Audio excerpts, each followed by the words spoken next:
Chapter 1. When I was 6 years old, I saw a picture in a book. It was a picture of a snake who was eating a big animal. Here is a copy of the picture. In the book it said, "Snakes eat the whole animal. Then they are not able to move, and they sleep for 6 months." I thought about the life in the jungle, then I made my first picture. This is my picture number 1. I showed my fantastic picture to the adults, and I asked them if my picture scared them. But they answered, "How can I be scared of a hat?" My picture was not a picture of a hat. It was a picture of a big snake who ate an elephant. I then drew the inside of the big snake so that the adults could understand. They always need explanations. This is my picture number 2. The adults advised me to stop drawing snakes, from the inside or the outside. They told me that it was better to study geography, history, maths, and grammar. That's why, at the age of 6, I left a great career as a painter. I did it because my picture number 1 and picture number 2 were not successful when adults saw them. Adults never understand anything alone, and children are not happy when they have to always give them explanations. So I had to choose another profession. I learned to fly planes. I flew all over the world. And it's true that geography was very useful to me. I could see the difference between China and Arizona at first look. It is very useful if you are lost in the night. During my life, I had a lot of contact with many serious people. I lived a lot among the adults. I could see them from a close distance. This experience did not improve my opinion of them much. When I met an adult who looked a little normal, I showed him or her my picture number 1. I always had this picture with me. I wanted to know if this person really understood life. But the person always said it's a hat. Then I never spoke to this person about big snakes or forests or stars. I went to his or her level and we talked about bridges, golf, and politics. And the adult was happy to meet such a reasonable man. So I lived alone. I didn't know anybody who I could really talk to. But one day it all changed. I had an accident in the Sahara Desert. It was 6 years ago. Something was broken in my engine. I didn't have any mechanic or any passenger in the plane with me. To repair the plane alone was a difficult job, but I had to do it. It was a question of life or death for me. I had only enough drinking water for a week. Chapter 2. Sheep. The first night I slept on the sand 1,000 miles from any land with people.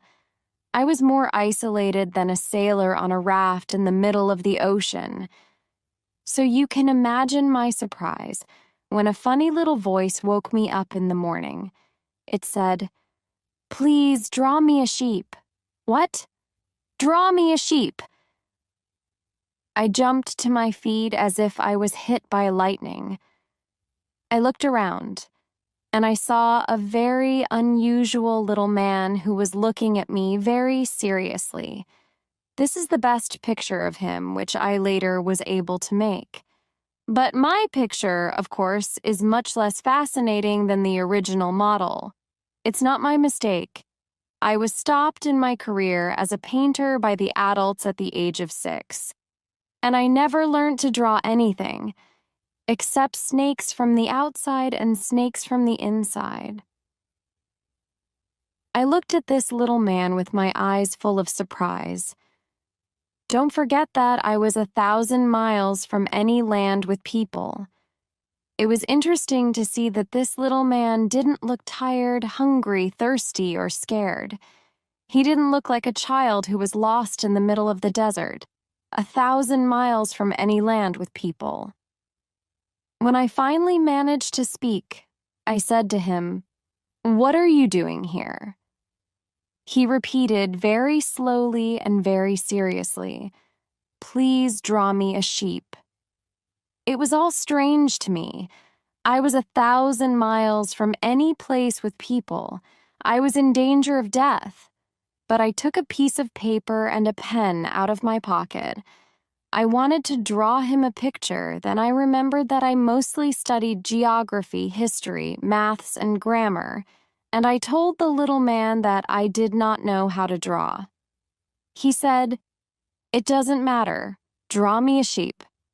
But I never drew a sheep, so I drew him one of only 2 pictures, which I was able to draw. It was a big snake from the outside, and I was shocked to hear the little man say, "No, no, no. I don't want an elephant inside a big snake. A big snake is a very dangerous animal, and an elephant takes a lot of space. Where I live, everything is very small. I need a sheep. Draw me a sheep." So then I made a picture. He looked at it carefully. Then he said, "No, this sheep is already very ill. Make me another." So I made another picture. But it wasn't good either. "This sheep is too old. I want a sheep which will live a long time." At that moment, my patience was gone. Because I was in a hurry to start repairing my engine, I quickly drew this picture. And I said, "That's a box. The sheep which you want is inside." I was very surprised when I saw the light in the face of the young man. "This is exactly how I wanted it. Do you think that the sheep will need a lot of grass?" "Why?" "Because where I live, everything is very small. I believe that there will be enough grass for it. I gave you a very small sheep." He looked closely at the picture. "It is not very small. Look, it is sleeping now." And this is how I met the little prince. Chapter 3. Planet. It took me a long time to understand where he came from. The little prince asked me many questions. I also asked him questions, but he usually didn't answer them. But from his speaking, I slowly started to understand many things. For example, when he first saw my plane, he asked, "What is this thing?" "I will not draw my plane here. It is too complicated for me." I answered, "This isn't a thing. It flies. It's a plane. It's my plane." And I was proud when I told him that I could fly. Then he said, "What? You fell from the sky?" "Yes," I said. "Oh, it's funny." And the little prince started to laugh very loudly. I was angry. My situation was serious. How could somebody think that it was funny? Then he added, "So you also fell from the sky like me. What planet are you from?" At that moment, I started to understand more about him, and I asked him quickly, "Do you come from another planet?" But he didn't answer me. He only moved his head gently. He was still looking at my plane. "Of course, on that thing you couldn't come from very far." And he started to think deeply. He was thinking for a long time. Then he took his sheep out of his pocket. And he started to look at the sheep carefully. You can imagine that I wanted to know more when the little prince spoke about falling from the sky. I asked him, "Where do you come from? Where is your home? Where do you want to take your sheep?" He was quiet for a long time. Then he answered, "The good thing about the box is that at night I can use it as a house for the sheep." "Of course. And if you are good, I'll also give you a rope. Then you can tie the sheep during the day." But the little prince was shocked by this offer. "Tie the sheep. It is a funny idea. But if you don't tie the sheep, it will run away. It will be lost." My friend started to laugh loudly again. "But where do you think the sheep can go?" "Anywhere, straight, left, right." Then the little prince said seriously, "The sheep can go away. It is okay. Where I live, everything is so small." He was a little sad. Then he added, "Where I live, nobody can go very far." So this way I learned a second very important thing. The planet of the little prince was very small. It was only a little bigger than a house. But it's true that it wasn't a big surprise. I knew very well that we don't only have planets like Earth, Jupiter, Mars, and Venus, which have names. There are also hundreds of other planets, which are sometimes so small that it's difficult to see them through the telescope. When an astronomer discovers one of them, he doesn't give the planet a name, but only a number. He calls it, for example, Asteroid 3251. Chapter 4, Asteroid. I believe that the planet from which the little prince came is asteroid B62. This asteroid was seen only once through the telescope. It was by a Turkish astronomer in 1909.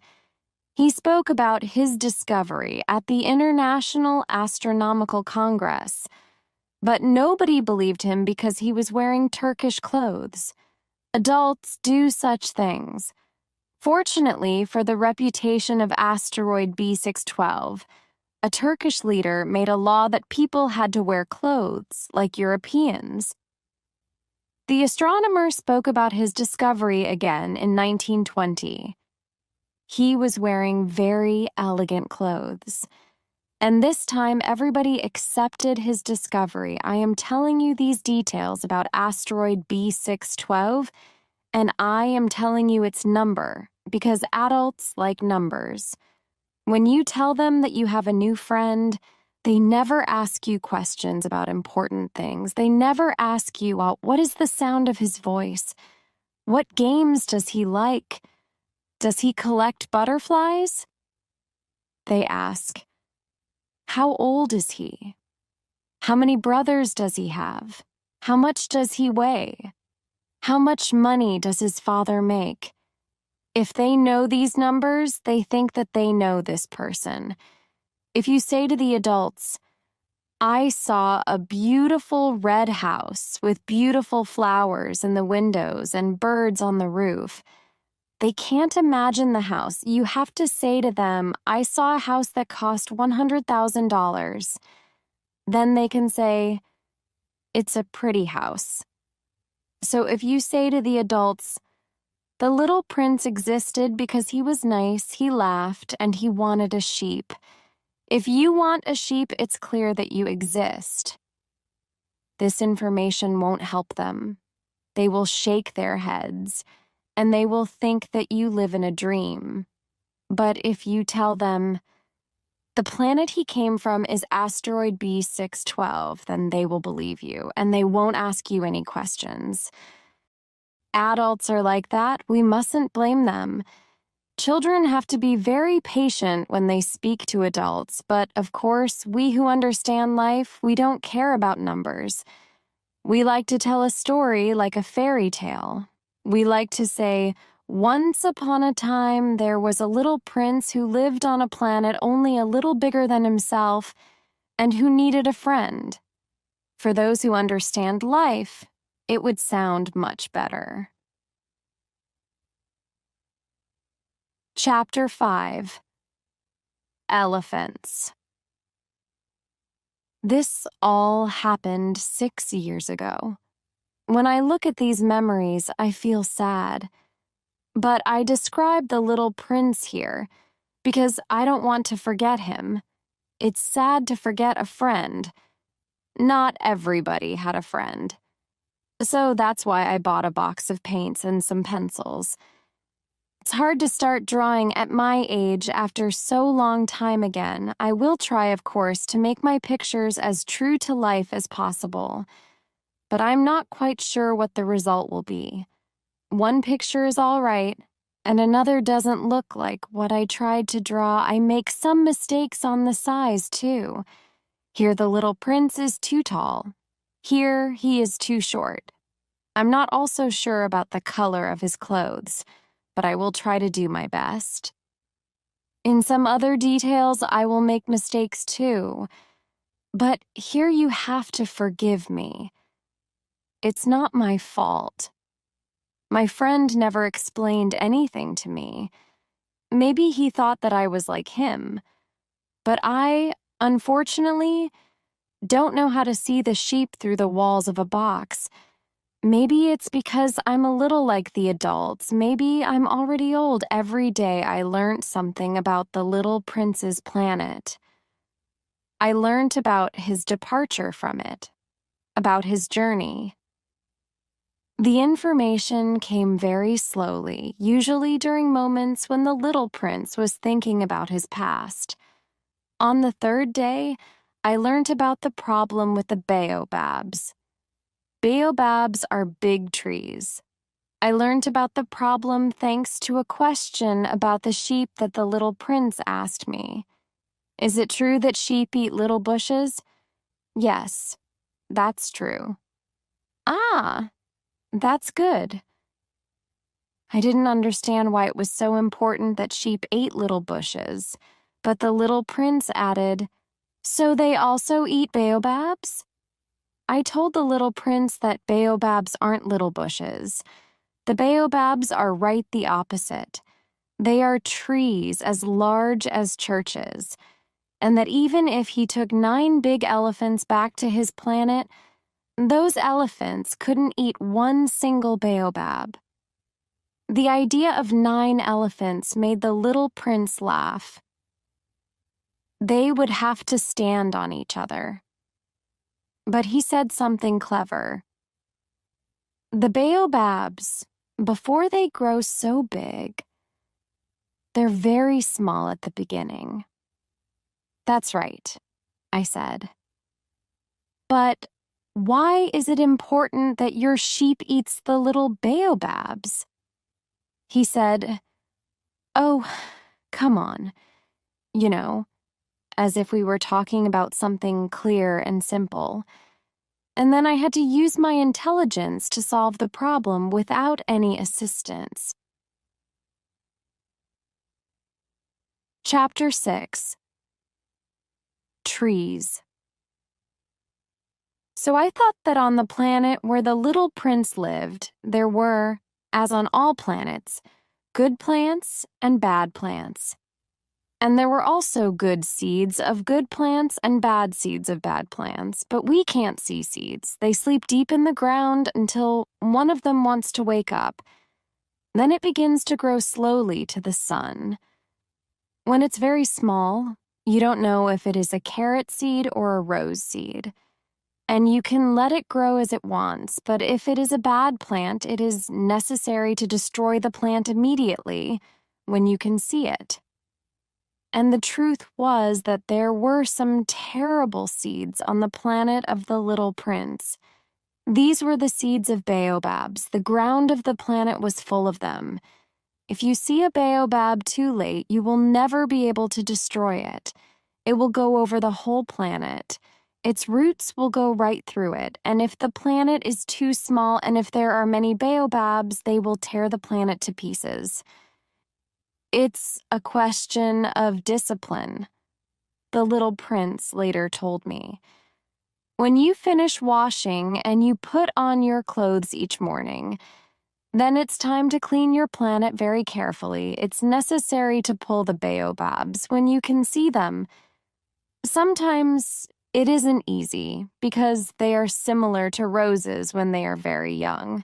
It's a very boring job, but very easy.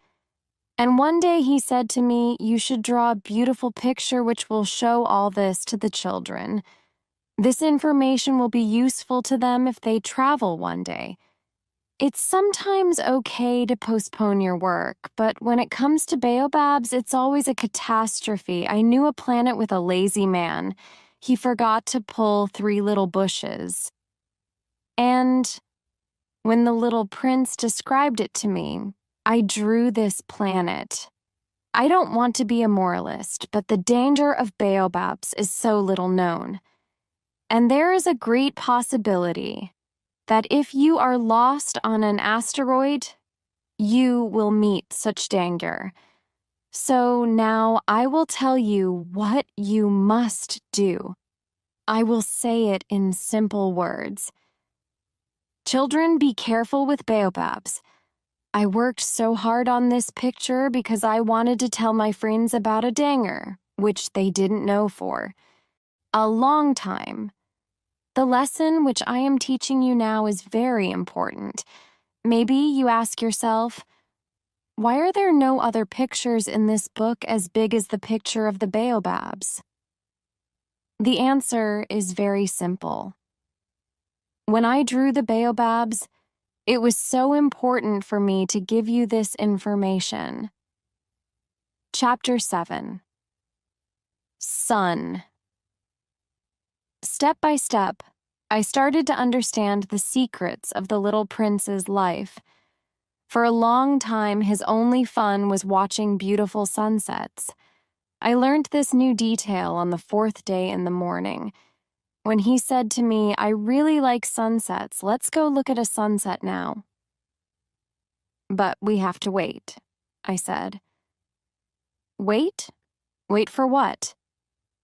"Wait until the sun goes down." At first, he looked very surprised.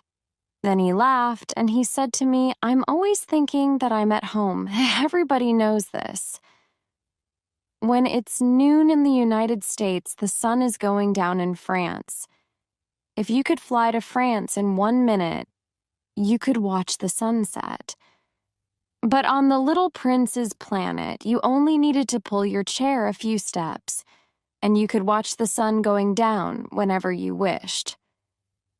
"One day I saw the sunset 43 times, said the little prince, and he added, "When you are very sad, sunsets are wonderful." "On the day of the 43 sunsets, did you feel very sad?" I asked. But the little prince didn't answer. On the 5th day, again thanks to the sheep, another secret of the little prince's life was shown to me. He asked me, "If a sheep eats little bushes, does it eat flowers too?" "A sheep eats whatever it finds," I answered. "Even flowers that have thorns?" "Yes, even flowers that have thorns." "I don't understand it. Why does the flower have thorns if a sheep can eat it?" I didn't know. At that moment, I was very busy. I needed to repair my engine. I was quite worried because my situation began to be very serious. I had so little water that I had to fear the worst. "Why does the flower have thorns?" The little prince always wanted an answer to his question. But at that moment, I was angry because I couldn't repair my engine. I answered without thinking. "Thorns are good for nothing. Flowers have thorns because they want to upset others." "Oh." The little prince was thinking for a while. Then he said a little angrily, "I don't believe you. Flowers are weak. They are naive. The thorns give them power. Flowers believe that their thorns are terrible weapons." I didn't reply. I was very busy with my engine. Chapter 8. Flower. When I was thinking how to repair my engine, the little prince said, "Do you actually believe that flowers have thorns only to upset others?" "No, I don't believe it. I answered you with the first idea which came to my mind. I am busy with serious things." He looked at me shocked. Serious things. He saw me with my dirty hands. I was trying to do something with the engine, an object which looked extremely ugly to him. "You talk like the adults." I knew that I made a mistake. I didn't feel okay about it. But then, with the same tone in his voice, he continued, "You confuse everything. You mix everything together." He was really angry. He shook his head. "I know a planet with a gentleman with a red face. He doesn't have a flower. He doesn't look at stars. He doesn't love anyone. He only counts numbers, and all day he repeats again and again, like you, I am a serious man. I am a serious man. And he's very proud. But he's not a man. He's a mushroom. He's a what? A mushroom. The little prince was now very angry. His face was white. Flowers have thorns. Sheep eat flowers. And you think that it's not good to try to understand why flowers have thorns. There is a war between the sheep and the flowers. And you think that it's not important? You think that it's not more important than the counting of the gentleman with a red face. And if I know a flower which is the only flower in the world, which exists nowhere, only on my planet, a flower which a little sheep can eat easily, you think that this is not important? His face was now red, and he continued, if somebody loves a flower, which is the only flower among all the millions and millions of stars, that's enough for this person. To be happy when he looks at the stars and he says to himself, my flower is somewhere up there. But if the sheep eats the flower, then for him it's as if all the stars stopped shining. And you think that it's not important? He couldn't say another word. He started to cry. The night came. I left my tools on the ground. How important could my tools, my engine, my death be now? On one star, on one planet, on my planet, the Earth, there was a little prince who needed my attention. I took him in my arms. I held him gently. I said to him, the flower which you love is not in danger. I will draw you something to protect your flower. I will draw you a fence. You can put the fence around you, flower. I didn't know what to say to him. I felt uncomfortable. I didn't know how to talk to him, how to be his friend again. It's so mysterious. The moment when somebody cries. Chapter 9. Glass. I soon learnt more about the flower.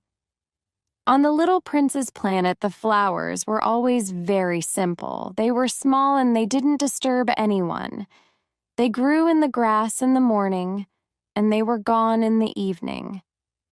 But it all changed one day. There was a different seed. It came from some place which nobody knew. Soon a new flower started to grow. First, she was very small. The little prince watched her very carefully. The flower wasn't like other flowers on his planet. The flower could be a new kind of baobab. But she soon stopped growing, and she began to prepare for opening. The preparation for this moment took a long time. The flower didn't want to show her colors fast.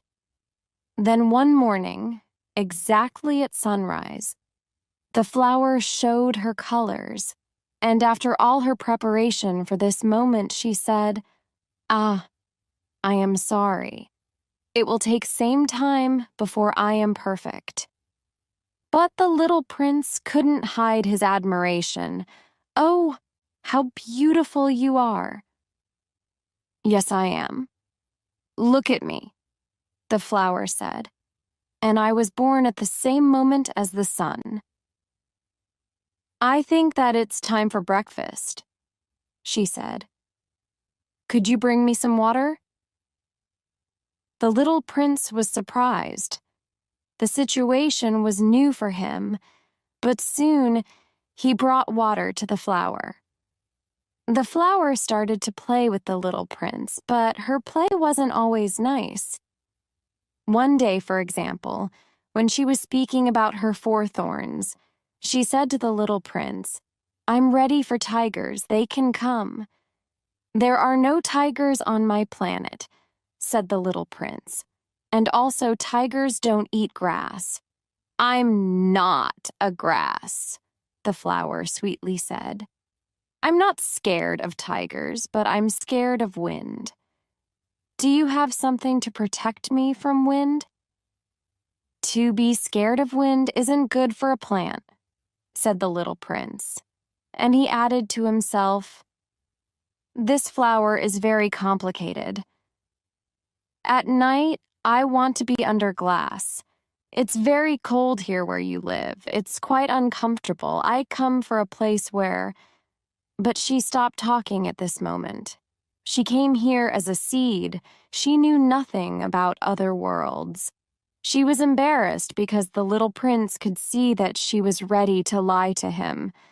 She quickly coughed 2 or 3 times. She wanted to show the little prince that she was cold and that he forgot about her. The glass? I wanted to look for it, but you were speaking to me, said the little prince. Then the flower started to cough a little more. She wanted to show him how bad he was. So the little prince, even if he had a lot of love in his heart, soon stopped believing her. The way which somebody was speaking to him was very important to him. Chapter 10, Volcanoes. It wasn't right to listen to her, the little prince told me one day. You must never listen to flowers. You must look at them and smell them. My flower made my planet beautiful. She smelled so good, but I didn't know how to enjoy it. The story about the tigers made me so angry, but it wasn't right to take it so seriously. What was right was to love the flower for her beauty and smell. But I wasn't able to do it. He then continued, at that time I didn't understand anything.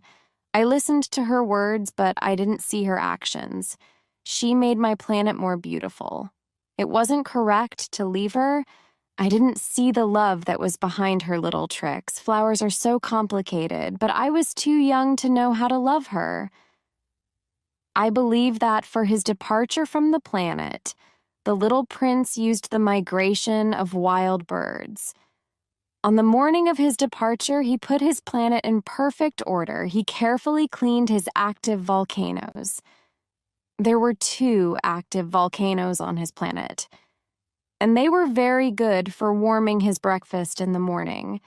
He also had 1 volcano which wasn't active, but as he said, you never know, so he cleaned this volcano too.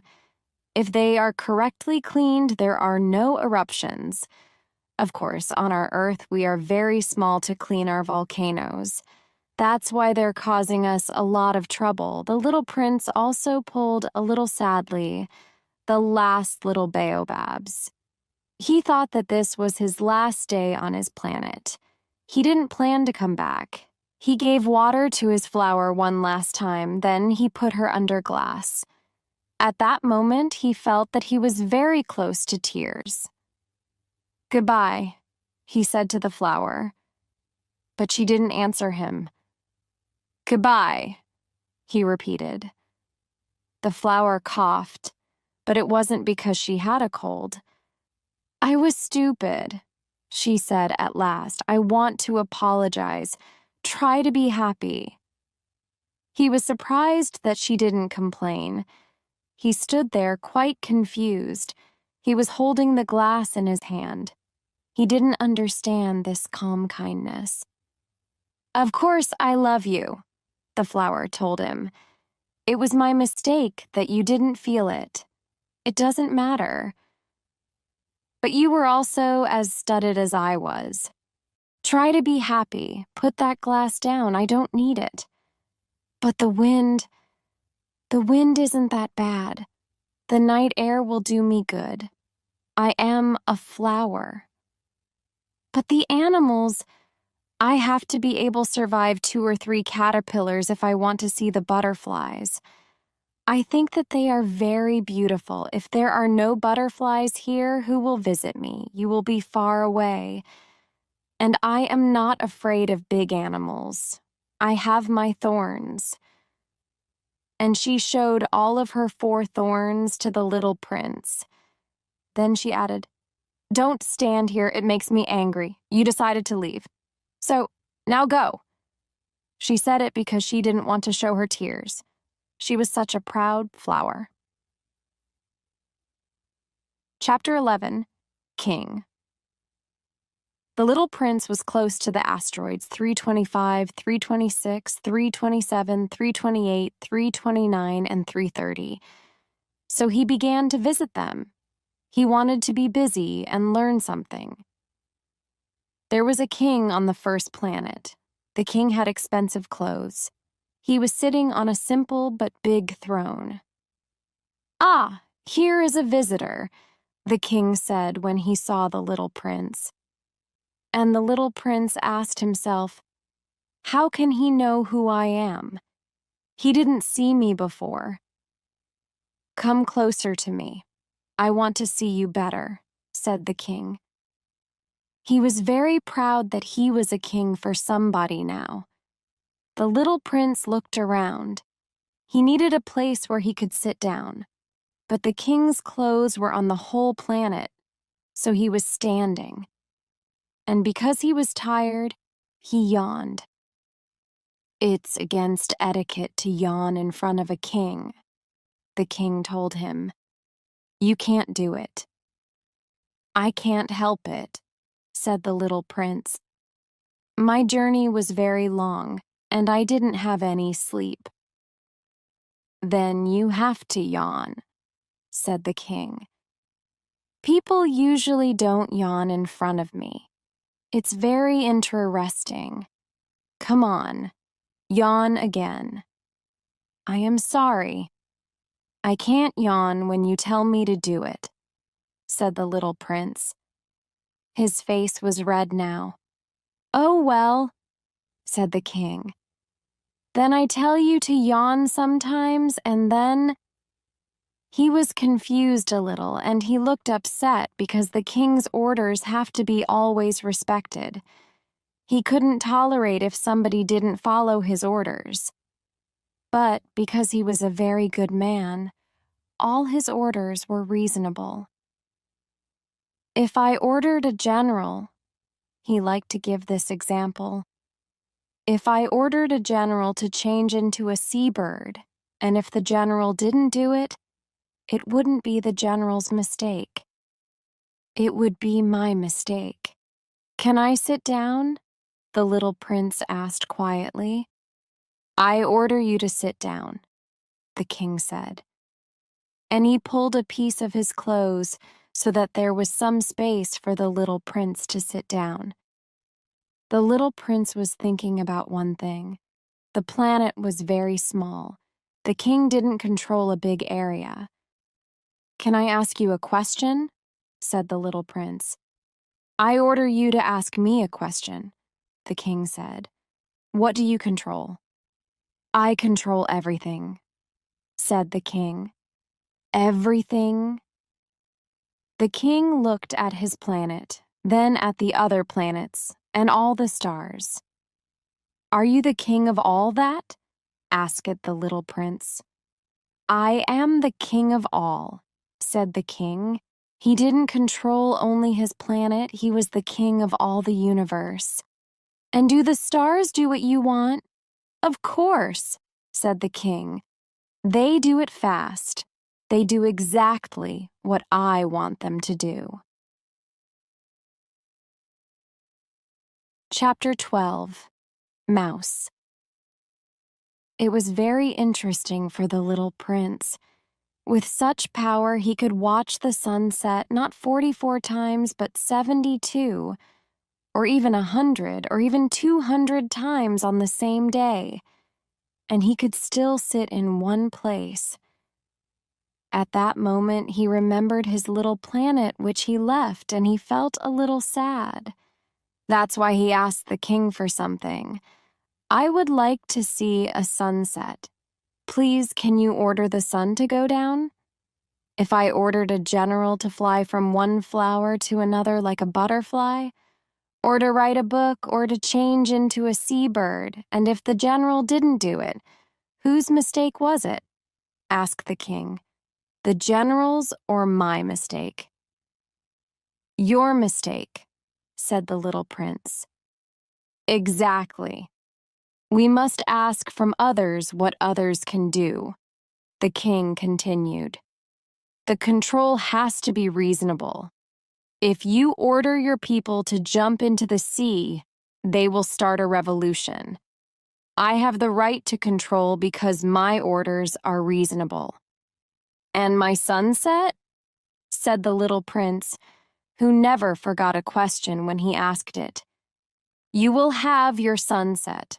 I will order it. But I have my rules. I will wait until the conditions are right. When will it be? Asked the little prince. Well, said the king. Then he took a large calendar. It will be this evening at about 20 minutes to 8, and you will see that everything happens as I order. The little prince yawned. He was sad that the conditions weren't right for his sunset. Then he started to be a little bored. I have nothing to do here, he said to the king. I will continue on my journey. Don't go, said the king, because he was happy that he was a king for somebody now. Don't leave, I will make you my minister. Minister of what? Minister of justice. But there is nobody here who I can judge. You never know, said the king. Maybe there is somebody in my kingdom who we didn't see. Oh, but I saw your kingdom, said the little prince. He looked once more around the whole planet. There is nobody else on the planet. Then you will judge yourself, said the king. It's very difficult. It's much more difficult to judge yourself than to judge other people. If you can judge yourself well, it's because you are really a clever man. But I can judge myself anywhere, said the little prince. I don't need to live here. Well, said the king. I believe that somewhere on my planet there is an old mouse. I hear the mouse at night. You can judge that old mouse. You can send him to prison. And his life will depend on your justice. I don't want to send anybody to prison, and now I think that I will leave. No, said the king. The little prince was ready for his departure, but he didn't want to make the old king sad.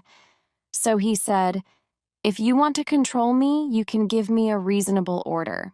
For example, you can tell me to leave in 1 minute. I think that the conditions are right. The king didn't say anything, and the little prince waited for a while. Then he didn't want to wait longer, and he started to leave. I make you my ambassador, the king quickly shouted after the little prince. Adults are very strange, the little prince said to himself when he continued on his journey. Chapter 13. People. When the little prince came to the second planet, he saw another strange man. He liked when people admired him. Ah, another person who admires me, said the man when he saw the little prince.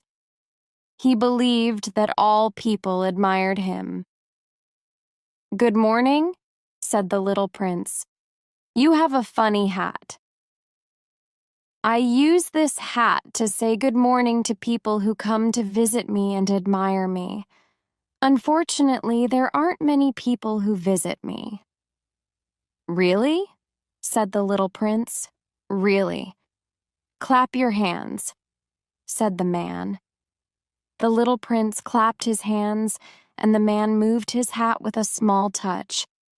This is more fun than the visit to the king, the little prince said to himself, and he clapped his hands again and again. The man touched his hat again and again. After 5 minutes of this exercise, the little prince started to be tired of this game. Do you only touch your hat, or do you also take it off? He asked. But the man didn't hear him. This type of people never hear anything. They hear only when somebody admires them. Do you really admire me very much? He asked the little prince. What does it mean? Admire? To admire means to believe that I am the most handsome, the best dressed, the richest, and the most intelligent man on the planet. But you are the only man on your planet. Yes, I know that I'm the only man on this planet, but please admire me. I admire you, said the little prince, but I don't understand why this is so important to you. The little prince had nothing else to do on this planet, so he decided to continue on his journey. Adults are very strange, he told himself when he was leaving this planet. When the little prince visited the next planet, he saw a man who drank a lot. This was a very short visit, but it made the little prince very sad. "What are you doing?" he asked the drunk man, who was sitting quietly before a collection of empty bottles and also a collection of full bottles. "I'm drinking," said the drunk man. His face was very unhappy. "Why are you drinking?" the little prince asked. "I want to forget," said the drunk man. "To forget what?" asked the little prince. "To forget that I feel horrible," said the drunk man, and he put his head down. "Why do you feel horrible?" asked the little prince. He wanted to help him. "I feel horrible because I drink so much. I know that it's bad to drink so much," said the drunk man. Then he stopped talking, and he didn't say another word. The little prince left the planet. The adults are very, very strange, he told himself when he continued on his journey. Chapter 14: Businessman. The little prince visited the fourth planet. There was a businessman on this planet. He was so busy that he didn't even look at the little prince when the little prince arrived. "Good morning," said the little prince. "Your cigarette is finished. 3 and 2 make 5. 5 and 7 make 12. 12 and 3 make 15. Hello. 15 and 7 make 22. 22 and 6 make 28. I have no time to light it again. 26 and 5 make 31. Wow, it's 501,622,731. 500 million what? Asked the little prince. Eh? Are you still there? 501 million? I don't remember. I have so much work to do. I am a serious man. I don't want to lose my time with unimportant things. 2 and 5 make 7. 500 million what? Repeated the little prince, who never in his life let go a question when he asked it. The businessman looked at him. For the 54 years I was disturbed only 3 times. The first time it was 22 years ago, by a bird which fell on my desk. The bird made a terrible noise, and I made 4 mistakes in my calculation. The second time, 11 years ago, I was disturbed by rheumatism. I don't have enough exercise. I have no time for such unproductive activity. I'm a serious man. The third time is now. Where was I? 501 million. Million what? The businessman understood that if he wanted to have peace, he had to answer this question. Millions of those little things which you sometimes see in the sky. Flies? No, not flies. Bees? Oh no. The little golden things. Lazy people like them because they can dream when they look at them. But I am a serious man. I have no time to dream. Ah, stars? Yes, the stars. And what do you do with 500 million stars? 622,731. I am a serious person. I need exact numbers. And what do you do with those stars? What do I do with them? Yes, nothing. I own them. You own the stars? Yes. But I already saw a king who kings don't own. They control. It's very different. And why is it good to own stars? When I own stars, I am rich. And why is it good to be rich? When I'm rich, then I can buy more stars if somebody discovers them. But how can you own the stars? It's simple. Who owns them? Asked the businessman, who was already quite angry. I don't know. Nobody.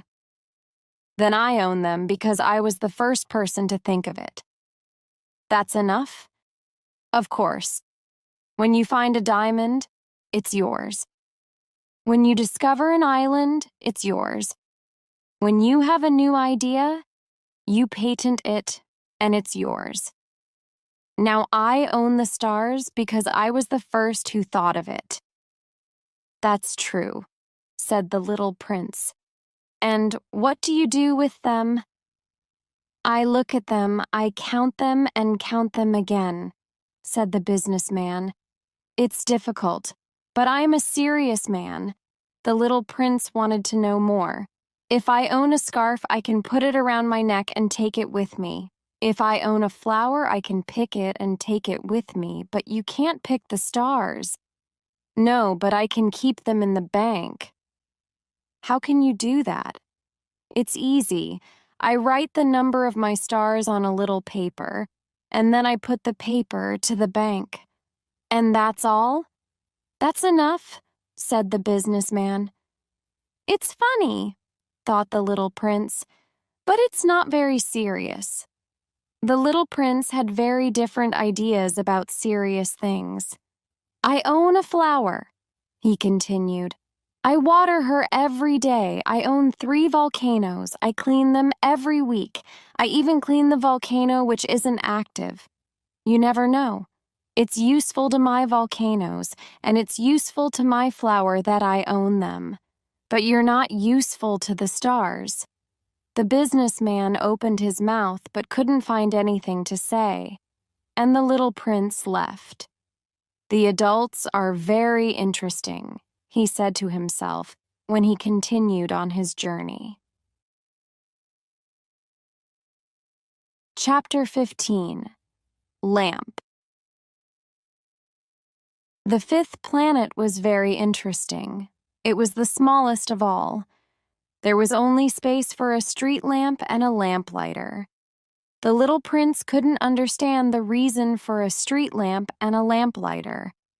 There was enough light because the planet was under many stars, and there were no other people who would need a street lamp. The little prince said to himself, "It's possible that this man is strange, but he's less strange than the king, the businessman, or the drunk man. His work has some meaning. When he turns on his lamp, it's like a new star in the sky, or new flower. When he turns off his lamp, he sends the flower or the star to sleep. It's a beautiful job. And because it's beautiful, it's really useful." When the little prince arrived on the planet, he said to the lamplighter, "Good morning. Why did you just turn off your lamp?" "That's an order," said the lamplighter. "Good morning. What's the order?" "The order is to turn off my street lamp. Good evening." And he turned on his lamp again. "But why did you turn on your lamp again?" "That's the order," said the lamplighter. "I don't understand," said the little prince. "There's nothing to understand," said the lamplighter. "The order is the order. Good morning." And he turned off his lamp. Then he said, "It's a terrible job. It was good in the past, I turned off the lamp in the morning, and in the evening I turned it on again. I had all the day for myself, and at night I could sleep. And is the order different now? The order is the same, said the lamplighter. That's the problem. Year by year, the planet is turning faster and faster, and the order is still the same. Now the planet turns around every minute, and I have no time to sleep. I turn on and turn off my lamp every minute. It's funny, your day is only 1 minute long. It's not funny, said the lamplighter. Our conversation is already 1 month long. A month? Yes. 30 minutes. 30 days. Good evening. And he turned on his lamp again. The little prince watched him, and he liked more and more this lamplighter who followed the order. He wanted to help his new friend. I can show you how you can stop your work when you want. I always want to stop my work, said the lamplighter. The little prince continued. Your planet is so small that you can walk around it in 3 long steps. You only have to walk more slowly, and you will always be in the sun. When you want to stop your work, just walk and you never have to work again. How can this help me? Said the lamplighter. The one thing which I love in life is to sleep. Then you're unlucky, said the little prince. I am, said the lamplighter. Good morning. And he turned off his lamp. The little prince continued on his journey. He said to himself, the others, the king, the drunk man, the businessman, would laugh at this man. But he is better than the others. It's because he cares about something else, not only himself. That man is the only one of them who could be my friend. But his planet is really too small. There is no place for 2 people. What the little prince didn't want to say was that he didn't want to leave that planet for one even more important reason. He didn't want to leave because the planet had 1,440 sunsets every 24 hours. Chapter 16. Geographer. The 6th planet was 10 times bigger than the last planet. The little prince saw an old gentleman who wrote big books. Oh, here comes an explorer, he said when he saw the little prince. The little prince sat down on the table, and he was breathing fast. He was tired from traveling so much and so far. Where do you come from? The old gentleman asked him. What's that big book? Said the little prince. What are you doing here? I am a geographer, the old gentleman answered. What's a geographer? A geographer is a scientist who knows where the seas are, and rivers, cities, mountains, and deserts. That's very interesting, said the little prince. Finally, here is a man who has a real job, he thought. And he looked around at the geographer's planet. The planet was amazing. Your planet is very beautiful, he said.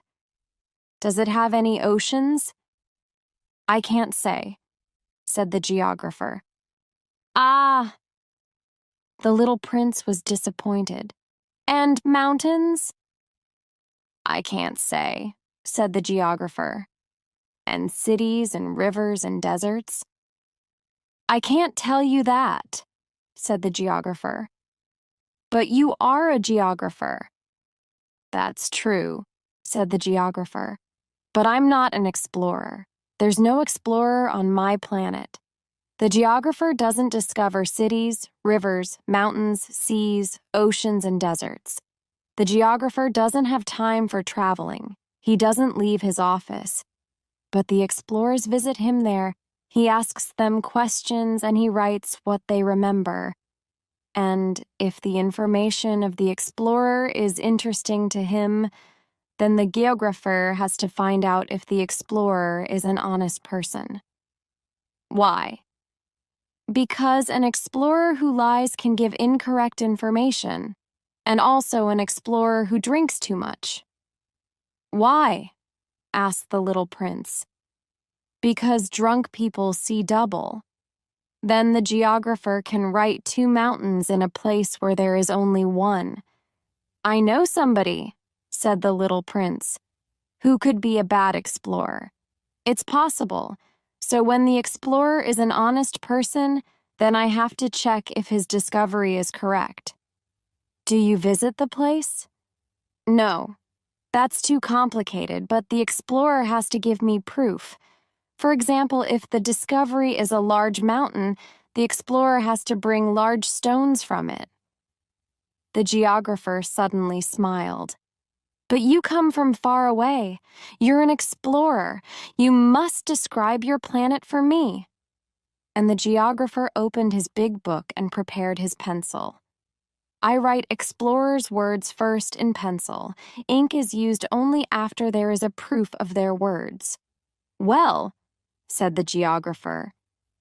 Oh, where I live, said the little prince. It's not very interesting. It's very small. I have 3 volcanoes. 2 volcanoes are active and 1 volcano isn't active, but you never know. You never know, said the geographer. I also have a flower. We don't record flowers, said the geographer. Why not? The flower is the most beautiful thing on my planet.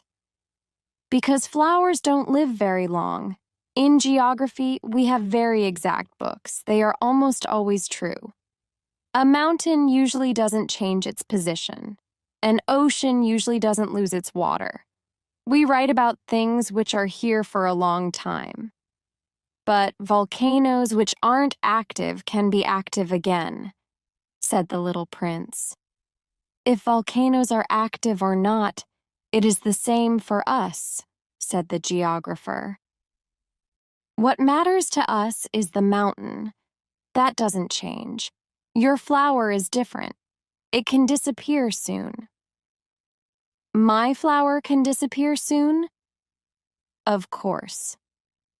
My flower can disappear soon, thought the little prince. And she has only 4 thorns to defend herself against the world, and I left her alone. That was the first time when he regretted leaving his planet. But he took his courage again. What is an interesting place to visit? He asked. The planet Earth, the geographer answered. It has a good reputation. And the little prince continued on his way. He was still thinking about his flower. Chapter 17. Earth. The 7th planet was the Earth. The Earth is not just another planet. There are 111 kings, 7,000 geographers, 900,000 businessmen, 7.5 million drunk men, 311 million men who need to be admired, altogether about 2 billion adults. I want to give you an idea of the size of the Earth. Before the invention of electricity, it was necessary to keep an army of 462,511 lamplighters. These lamplighters had to look after all the street lamps on 6 continents. When you looked at the Earth from some distance, you could see a wonderful effect. This army moved like the dancers in the opera, who come on stage and then leave one by one in perfect order. The lamplighters of New Zealand and Australia came first. They turned on their lamps. Then the lamplighters of China and Siberia came. Then the lamplighters of Russia and India. Then those of Africa and Europe. Then those of South America and of North America. And they never made a mistake. They always came in the right order. It was wonderful. Only the lamplighter of the single lamp at the North Pole and his colleague of the single lamp at the South Pole had easy lives. They worked twice a year. When I speak about the lamplighters, you can think that there are many people on the planet Earth. Now I want to tell you more about people on Earth. They occupy very little space. If the 2 billion people on Earth stood close together, they could be easily put in one square. The square would be 20 miles long and 20 miles wide. You could put all people on a small Pacific island. Of course, adults will not believe you. They think that they occupy a lot of space. They think that they are as important as the baobabs. You can tell them to make their own calculation. They love numbers and they will enjoy it. But don't waste your time on this extra work. It's not necessary. Trust me, when the little prince arrived on Earth, he was quite surprised when he didn't see any people. He started to fear that he came to the wrong planet, but then he saw something move in the sand. "Good evening," said the little prince. "Good evening," said the snake. "What planet am I on?" asked the little prince. "On the planet Earth, in Africa," the snake said. "Ah, are there no people on Earth?" "This is the desert. There are no people in the desert. The Earth is very big," said the snake. The little prince sat down on a rock, and he looked at the stars. "I want to know," he said, "if each person can find his own star one day. Look at my planet. It's just above us, but how far it is." "It's beautiful," the snake said. "Why did you come here?" "I had some problems with a flower," said the little prince. "Ah," said the snake, and they were both silent. Chapter 18, Garden. "Where are the people?" the little prince finally continued in the conversation. "It's a little lonely in the desert." "It's also lonely with people," said the snake. The little prince looked at him for a long time. "You are a funny animal," he said. "You're very slim." "But I'm more powerful than a king," said the snake. The little prince smiled. "You're not very powerful. You don't even have feet. You can't travel very far." "I can take you further than a ship," the snake said. He turned around the little prince's ankle. "When I touch somebody, I can send the person back to the land from which he came," the snake continued. "But your soul is so clear, and you come from a star." The snake continued. "You're so weak on this planet. I can help you one day if you want to go back to your planet." "Oh, I understand you very well," said the little prince. "But why do you speak in mysteries?" "I solve all mysteries," said the snake. And they were both silent. The little prince said goodbye to the snake. He started walking in the desert. Soon he met a flower. "Good morning," said the little prince. "Good morning," said the flower. "Where are the people?" the little prince asked politely. The flower saw a caravan a long time ago. "People? I believe that there are 6 or 7 of them. I saw them years ago. But you never know where to find them. The wind takes them away. They have no roots, and that makes their life very difficult."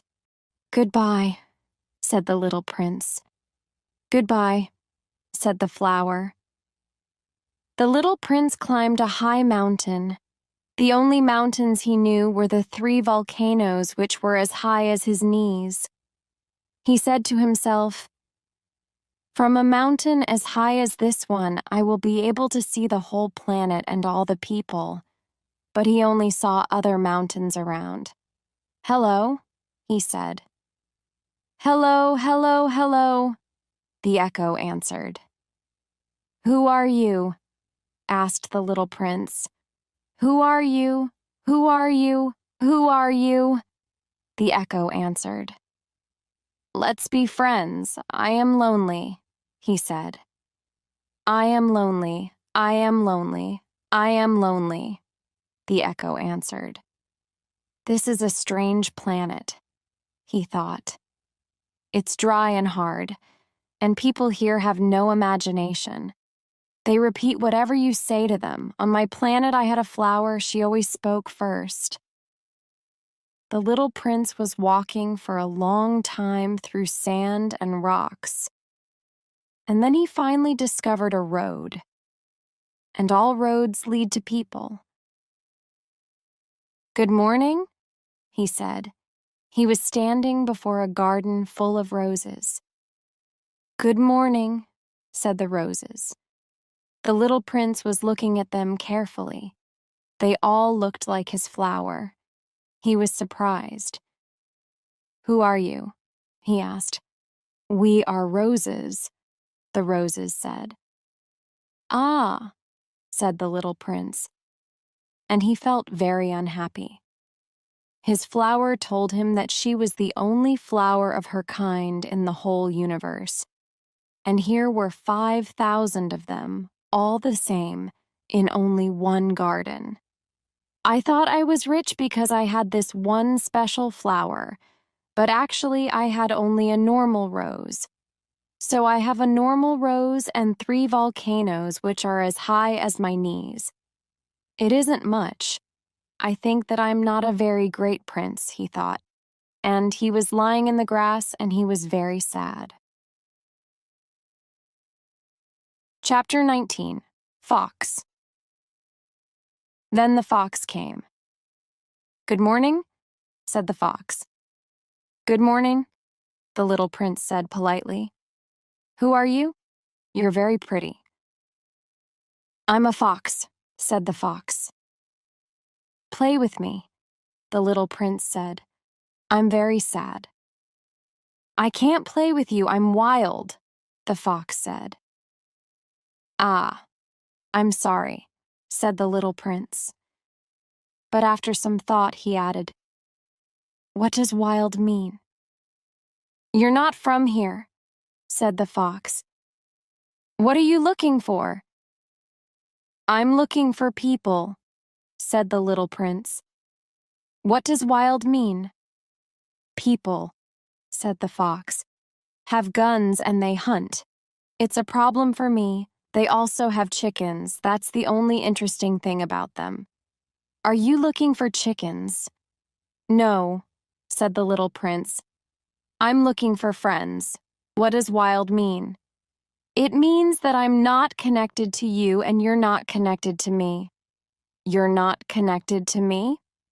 That's correct, the fox said. For me, you're only a little boy, like 100,000 other little boys. And I don't need you, and you don't need me. For you, I'm only a fox, like 100,000 other foxes. But if I'm not wild for you, we will need each other. You will be the only boy in the world for me. I will be the only fox in the world for you. I'm beginning to understand, the little prince said. There's a flower. I think that she isn't wild for me. It's possible, said the fox. On Earth, we can see many different things. Oh, my flower is not on Earth, the little prince said. The fox was very interested. On another planet? Yes. Are there hunters on that planet? No. That's interesting. And chickens? No. Nothing is perfect, said the fox. But he came back to his idea. My life is always the same. I hunt chickens. Men hunt me. All the chickens are similar and all the men are similar. So I'm a little bored, but if I'm not wild for you, my life will be happier. I will know the sound of your steps, which will be different from all the other steps. The other steps will send me back underground. Your steps will be like music to me. And then, look, do you see the cornfields over there? I don't eat breed. For me, corn is not useful. The cornfields say nothing to me, and that's sad. But you have golden hair. I think that it's wonderful. The corn, which is also golden, will help me not to forget you. And I will love the sound of the wind in the corn. The fox became silent and looked at the little prince for a long time. Please stay with me for some days, he said. I would like to stay with you, said the little prince, but I don't have much time. I want to find friends and learn new things. We only learn about things which we are connected to, said the fox. People don't have time to learn anything. They buy things from shops. But because there are no shops where you can buy friends, people don't have friends. If you want a friend, be connected to me. What do I have to do to be connected to you? Asked the little prince. You have to be very patient, said the fox. First, you have to help me not to be wild to you. You will sit down at a little distance from me, over there in the grass. I will watch you with one eye and you won't say anything. Words can be a problem sometimes, but every day you will be able to sit a little closer. Chapter 20. Secret. The next day, the little prince returned. It is better if you return at the same hour, said the fox. If you come, for example, at 4 p.m, then at 3 I will begin to be happy. I will feel happier and happier the closer it is to 4. At 4 I will be very excited. I will show you how happy I am. But if you come at any time, I will never know at what time my heart should be ready for you. There have to be some rules. Why? The rules are important. They make one day different from other days, 1 hour from other hours. For example, hunters have their rules too. They dance with the village girls every Thursday. So Thursday is a wonderful day. I can walk into the village easily. If the hunters danced at any time, the days would all be the same for me, and I would have no holiday. So the little prince spent some time with the fox every day, and when the hour of his departure was near, the fox said, "Ah, I'm sad. I will cry." "It's your mistake," said the little prince. "I never wanted to hurt you, but you wanted me to stay with you." "Yes, of course," said the fox. "But you will cry," said the little prince. "Yes, of course," said the fox. "Then you get nothing out of it." "I get something," said the fox. "The color of the corn helps me get something." Then he added, "Go and look again at the roses. You will understand now that your rose is special in all the world. Then come back to say goodbye to me, and I will give you a present. The present will be a secret." The little prince went to look at the roses again. "You're not like my rose. You're nothing to me at the moment," he told them. "Nobody is connected to you, and you're connected to nobody. You're like my fox when I first met him. He was only a fox like 100,000 others, but he's my friend now, and he's special in all the world." Then he continued, "You're lovely, but you are empty. Nobody would die for you. Of course, to somebody who only walked around my rose would look exactly like you. But my rose is more important to me than all the hundreds of other roses because she's the rose who I gave water. She's the rose who I put under glass. For her, I killed the caterpillars, except 2 or 3 which we saved to become butterflies. Because she's the Rose who I listened to when she complained, or when she was proud, or when she said nothing. Because she is my Rose. And he returned to the fox. Goodbye, he said. Goodbye, said the fox. Here is my secret. It's quite simple. You can see clearly only with the heart. What is important, eyes can't see. What is important, eyes can't see, repeated the little prince. He wanted to remember this secret. It's the time which you spent with your Rose which makes your Rose so important. It's the time which I spent with my Rose, said the little prince. People forgot this truth, said the fox. But you mustn't forget it. You are responsible forever for something what you're connected to. You're responsible for your Rose. I'm responsible for my Rose, the little prince repeated. Chapter 21. Trains. Good morning, said the little prince. Good morning, said the man who worked at the railway station. What do you do here? The little prince asked. I change the direction of the trains, said the man. I send some trains to the right, some trains to the left. And at that moment, an express train shook the man cabin when it passed it at high speed. They are in a great hurry, said the little prince. What are they looking for? Nobody knows that, said the man. And a second express train passed them in the opposite direction. Are they coming back already? Asked the little prince. They're not the same, said the man. These are different people. They're coming back. They weren't satisfied where they were? People are never satisfied where they are, said the man. And a third express train passed them.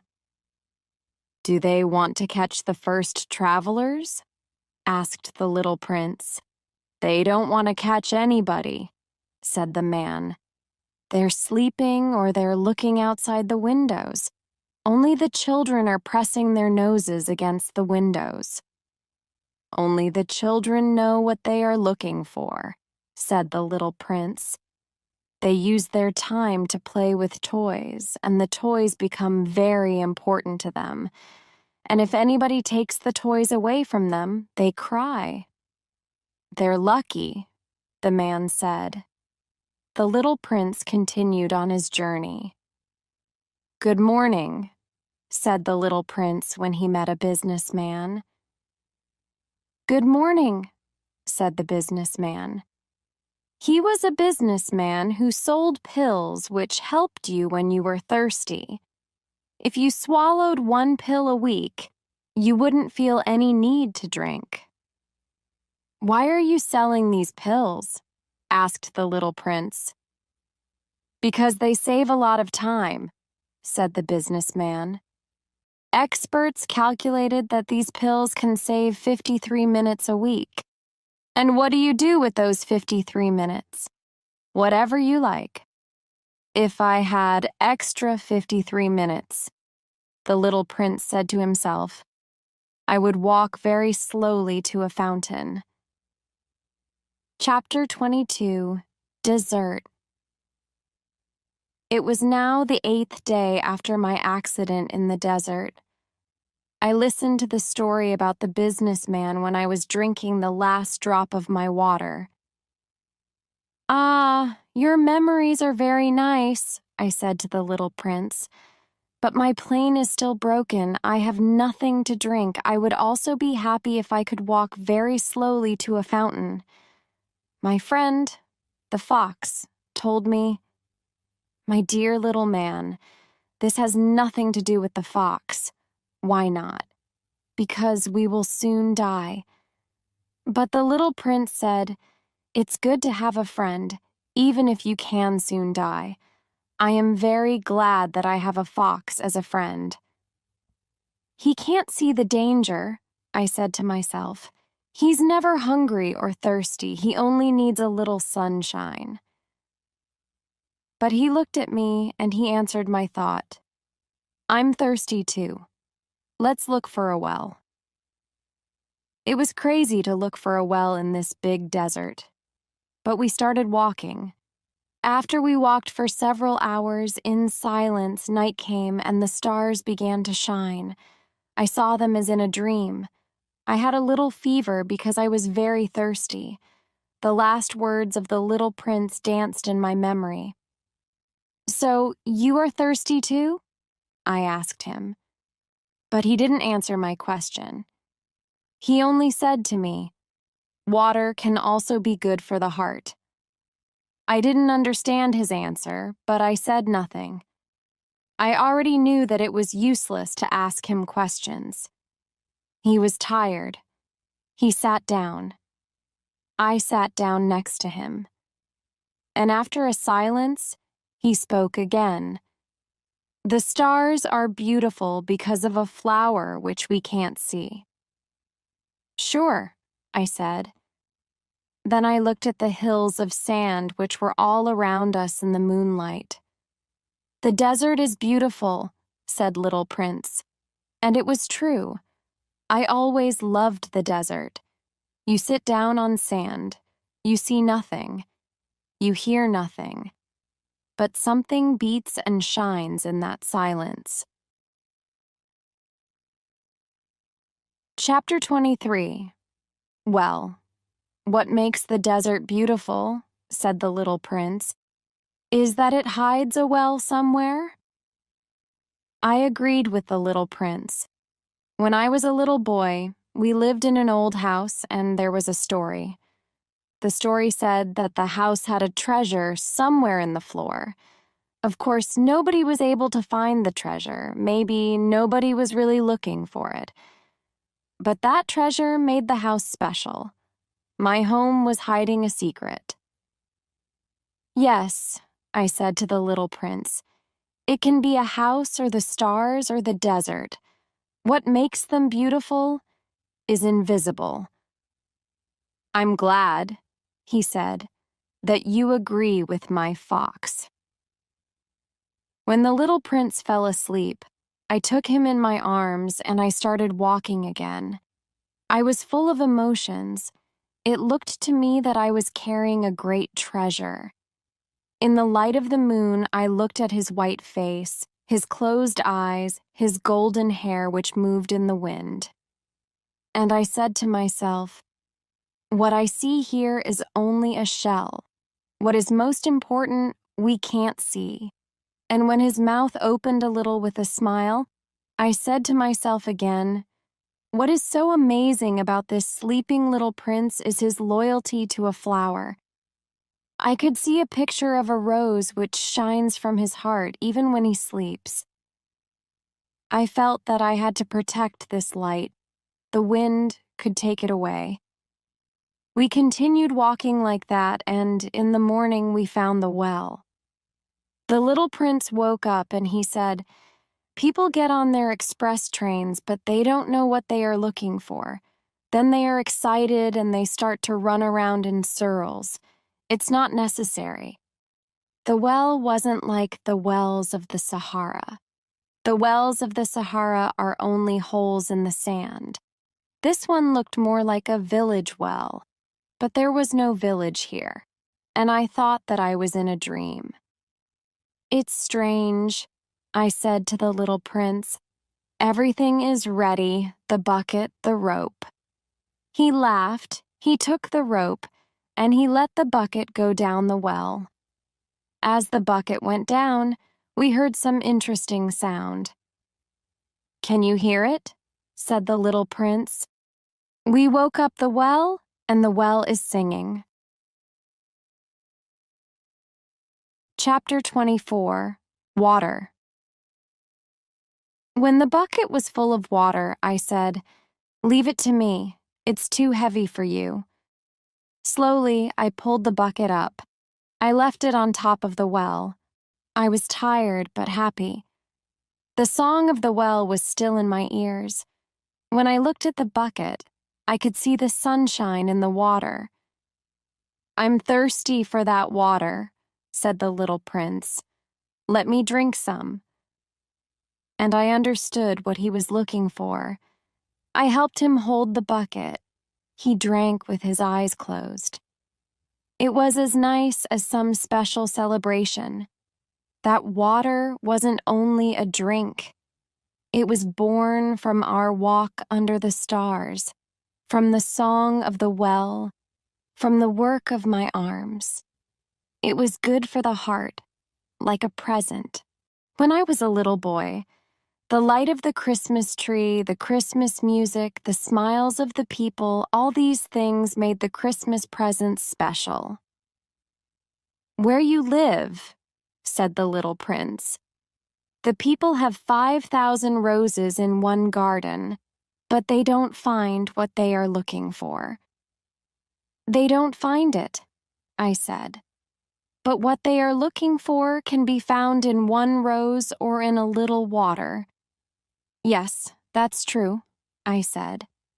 And the little prince added, "But the eyes are blind. You have to look with the heart." I finished drinking water. I could breathe well now. The sand at sunrise is the color of honey, and that color was making me happy too. So I didn't understand why I felt so sad. "Don't forget about your promise," said the little prince when he sat down next to me. "What promise?" "You know, a fence which can protect my flower from my sheep. I am responsible for this flower." I took my pictures out of my pocket.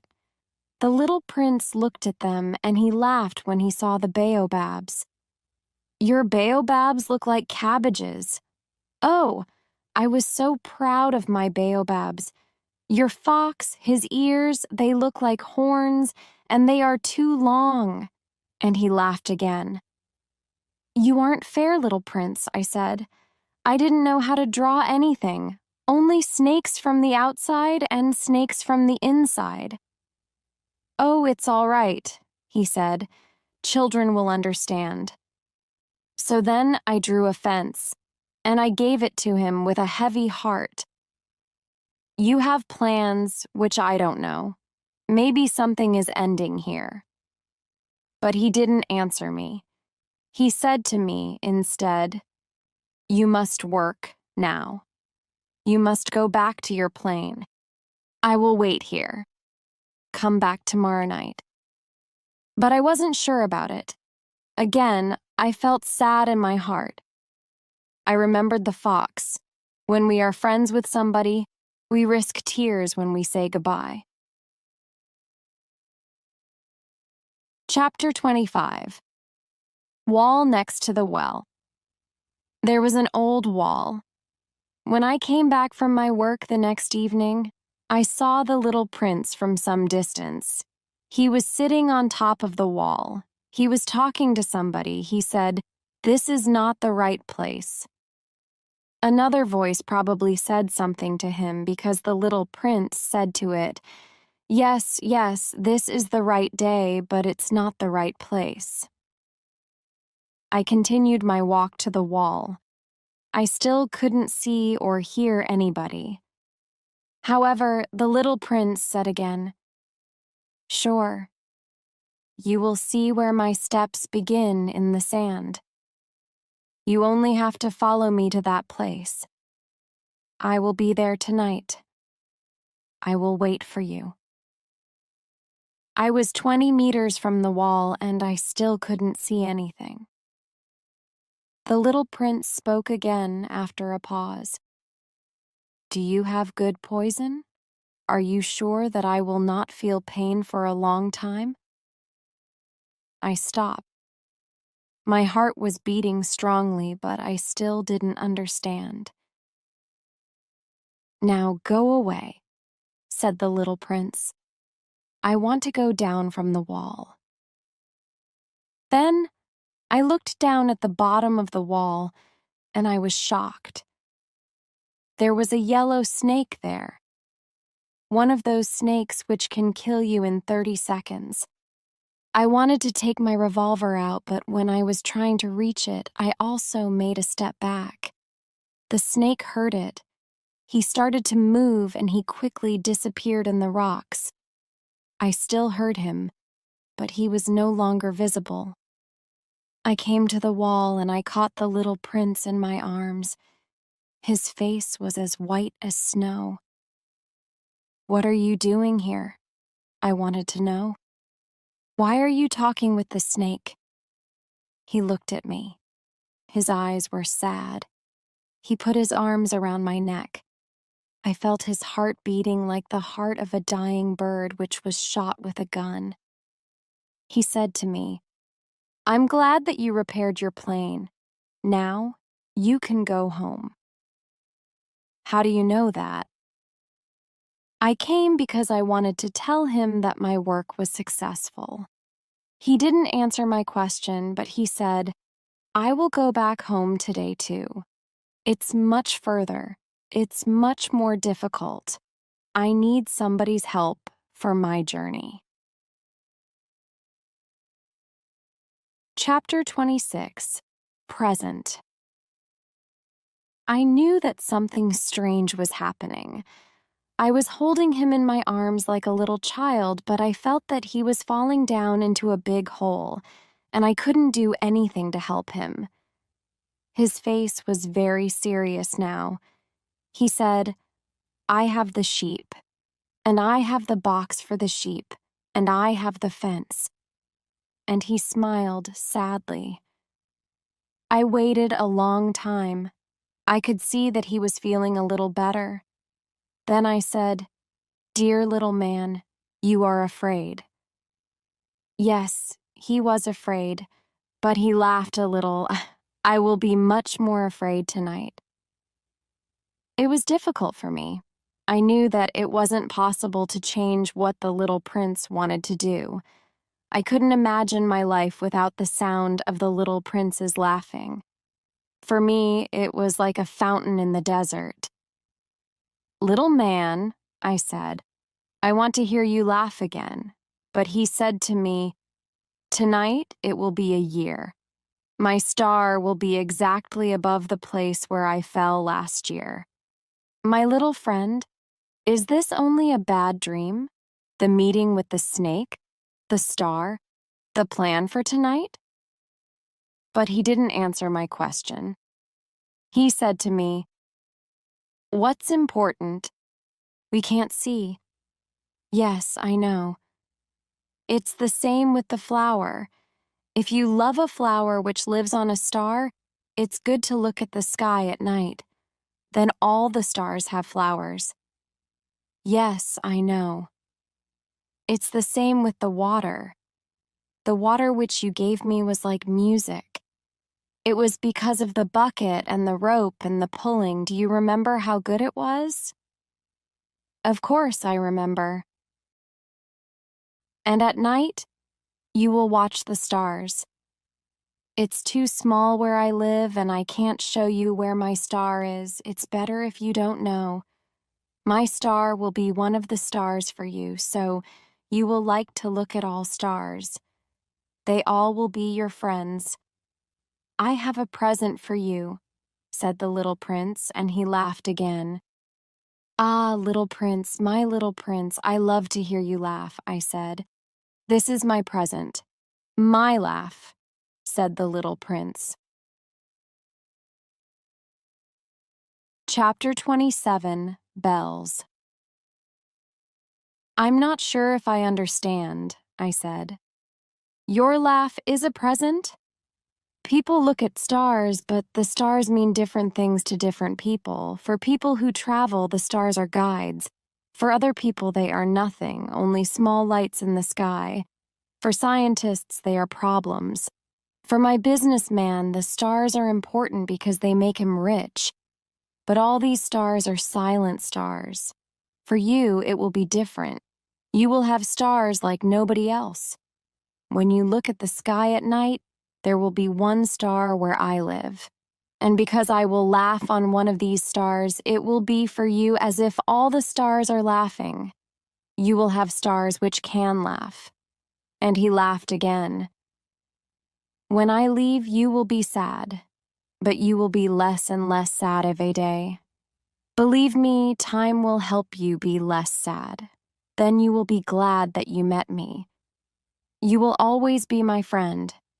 You will want to laugh with me, and sometimes you will open your window only for fun, and your friends will be surprised when they see you laugh when you look at the sky. Then you will say to them, 'Yes, the stars always make me laugh,' and they will think that you're crazy. It's a little trick that I will play with you." And he laughed again. "It will be as if I gave you, instead of stars, a lot of little bells which can laugh."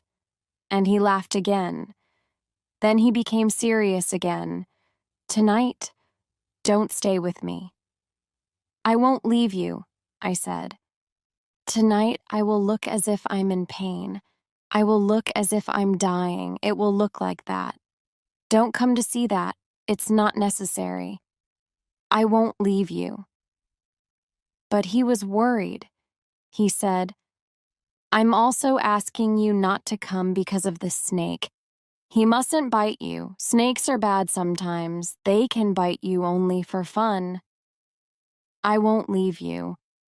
Then he said, "It's also true that snakes have no poison for the second bite." That night I didn't see the little prince leave. He went away from me without making a sound. When I was able to catch him, he was walking fast with determination. He only said to me, "Ah, you are here." And he took me by the hand. But he was still worrying. "It's wrong that you came. You will feel bad. I will look as if I'm dead, and it won't be true." I was silent. "You understand. It's too far. I can't take this body with me. It's too heavy." I was silent. "But it'll be like an old empty shell. There is nothing sad about old shells." I was silent. He tried to explain it one more time. He said, "It will be very nice, you know. I will look at the stars too. All the stars will be wells with a rope and a bucket. All the stars will pour fresh water for me to drink." I was silent. "It will be so much fun. You will have 500 million little bells, and I will have 500 million fountains." And he was silent too, because he was crying. Chapter 28, Departure. "Here is the place. Let me continue alone," said the little prince, and he sat down because he was afraid. Then he said, "You know, my flower, I am responsible for her, and she's so weak. She's so naive. She has only 4 thorns which can't protect her enough from the world." I sat down too because I couldn't stand. "That's all," he said. He waited a little. Then he stood up. He took 1 step. I couldn't move. I saw something yellow which moved quickly near his leg. He didn't move for a moment. He didn't cry. Then he fell down gently as a tree falls. There wasn't even any sound, because of the sand. This all happened 6 years ago. This is the first time when I tell this story. When I returned, the people were happy when they saw me alive. I was sad because I lost the little prince, but I said to them that I was only tired. Now I'm not so sad. I know that he returned to his planet because I didn't find his body at sunrise. And at night, I love to listen to the stars. It's like 500 million little bells. But here's something interesting. The fence which I drew for the little prince wasn't very big. So sometimes I ask myself, what is happening on his planet? Maybe the sheep jumped over the fence and ate the flower. But sometimes I think, of course not. The little prince puts his flower under glass every night and he watches his sheep well. Then I am happy. And all the stars laugh gently. Sometimes I say to myself, everybody can forget sometimes. Everybody can forget to put the glass over the flower on some evening. And the sheep can come to the flower in the night, and then the bells change to tears. It's all a great mystery. For you who also love the little prince, and for me, nothing in the universe can be the same if somewhere, we don't know where, a sheep ate or didn't eat a rose. Look up at the sky. Ask yourself, did the sheep eat the flower or not? And you will see how everything changes. And no adult will ever understand that this is so important. For me, this is the most beautiful and saddest land in the world. I want to make another picture of it. It's the same as the picture before, but I drew the land once more. I want to remember it better. It's here where the little prince appeared on earth and disappeared.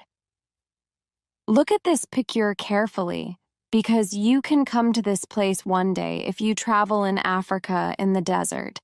And if you really come to this place, I am asking you, please don't hurry. Wait a little when you're under the star.